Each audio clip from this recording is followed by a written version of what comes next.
మహారాష్ట్ర పూణే యువ వ్యాపారవేత్త కేతన్ అగర్వాల్ హత్య కేసులో సంచలన విషయాలు వెలుగులోకి వస్తున్నాయి. గ్రాండ్ వెడ్డింగ్ కు ప్లాన్ చేసుకున్న కేతన్ అత్యంత దారుణంగా హత్యకు గురికావడం, కాబోయే భార్య సియా గోయల్ తనకేమీ తెలియదని జారి పడిపోయాడని కట్టుకథలు చెప్పడం దేశవ్యాప్తంగా సంచలనం రేపింది. అయితే చివరకు ఆమె నిందితురాలని పోలీసులు తేల్చారు.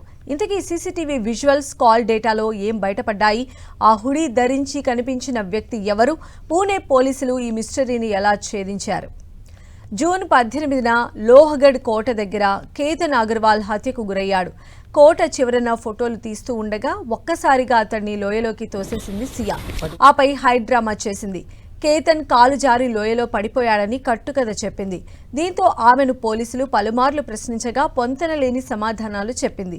అంతేకాదు, కేతన్ హత్య జరిగిన రోజు సియా గోయల్ లోహ్గఢ్ కోట దగ్గర ఓ హుడీ ధరించిన వ్యక్తికి సైగలు చేయడాన్ని పోలీసులు సీసీటీవీ విజువల్స్ ఆధారంగా గుర్తించారు. దీంతో వారికి అనుమానం మరింత బలపడింది. అయితే అతడు ఎవరు?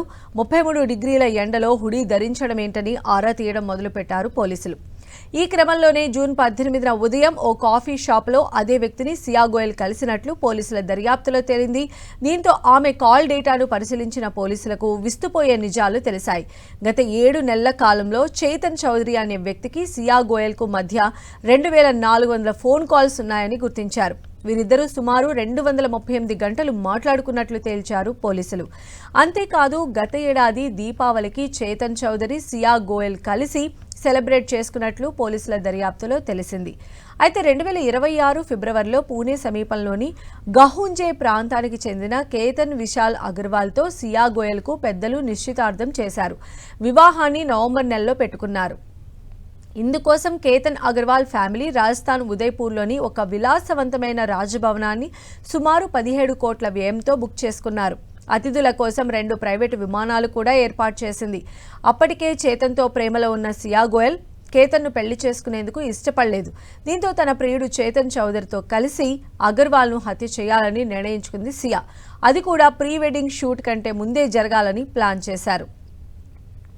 కేతన్ తన ప్రీ వెడ్డింగ్ షూట్ను ఇండోనేషియాలోని బాలీలో చేసుకోవాలని సర్వం సిద్ధం చేసుకున్నారు.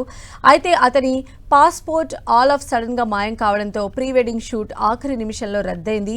ఈ క్రమంలోనే తన ప్రియుడు చేతన్ చౌదరితో కలిసి కేతన్ను హత్య చేసేందుకు ప్లాన్ వేసింది సియా. మే 31న కేతన్తో కలిసి సియా గోయల్ లోహ్గఢ్ పోర్టుకు ట్రెక్కింగ్కు వెళ్లింది. అక్కడ ఉన్న పరిస్థితులను గమనించిన సియా కేతన్ను హత్య చేసేందుకు సరైన స్థలమని నిర్ణయించుకుంది. దాంతో జూన్ 4న మరోసారి లోహ్గఢ్కు వెళదామని కేతన్ను కోరింది సియా. అయితే అందుకు కేతన్ తల్లి అంగీకరించలేదు. దాంతో తమ ప్లాన్ ఎక్కడ ఫెయిల్ అవుతుందోనని సియా, చేతన్ చౌదరి ఆందోళన చెందారు. జూన్ 18న సియా పుట్టినరోజు కావడంతో గతంలోని ఆమె కోరిక మేరకు లోహ్గఢ్ కోటకు తీసుకువెళ్లాడు కేతన్ అగర్వాల్. ఆమెకు బర్త్డే సర్ప్రైజ్లు ఇస్తూ ట్రెక్కింగ్ చేశాడు. ఇలా కోట చివరి భాగానికి చేరుకొని ఫోటోలు తీసుకున్నారు. ఈ సమయంలో చేతన్ చౌదరి కూడా అక్కడే ఉన్నాడు. వారిని వెంబడిస్తూ ఎవ్వరికీ అనుమానం రాకుండా హుడీ ధరించి తలకి క్యాప్ పెట్టుకున్నాడు. అంతేకాదు, తన ప్రియురాలు సియాకు ఏం చేయాలో దూరం నుంచి సైగల్ ద్వారా తెలియచేసినట్లు సీసీటీవీ విజువల్స్ చూస్తే అర్థమవుతుంది. అతడి సూచనతో కేతన్ను లోయలోకి తోసి హత్య చేసింది సియా. ప్రస్తుతం సియా, చేతన్ చౌదరిని పోలీసులు అరెస్ట్ చేసి రిమాండ్కు తరలించారు. ఈ కేసులో ఇంకెవరి ప్రమేయమైనా ఉందా అని విచారిస్తున్నారు పోలీసులు.